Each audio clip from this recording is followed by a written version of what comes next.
Bugun shu yoqani pichishda ko'rsataman. Oldidan 4 cm o'tamiz. Qog'ozga pichib olamiz albatta qizlar. Kalta koketkalarda qog'ozga pichib olsanglar, ishlash oson bo'ladi. Bo'yin oyog'iga 8 cm, yelkaga 12 cm, pastdan 3 cm o'lchab qiyalatamiz. Koketkamiz uzunligini 25 cm qildim. 48-razmerdan 54-razmerga doğru tushadi.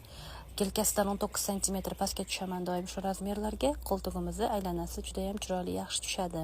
14 cm tushib, biz koketkani chiroyli qilib oysimon qilib, shuna qilib tumalatib chizib qo'yamiz.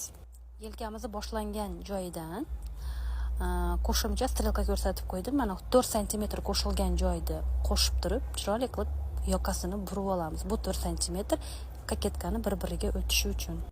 Endi shu yoqani xohlagancha o'zgartirsanglar bo'ladi qizlar. Tumaloq qilib, mana qaranglar, yurakcha qilib, bu o'zingizlarning xohishinglar. Biz esa bugun 3 burchak qilib, chiroyli qilib tepasini o'yib qo'ydik. Mana ko'rinishi bir-biriga o'tkazasizlar. 4 cm dan koketkalar albatta 2 qavat bo'ladi. Yana boshqa fasonlarda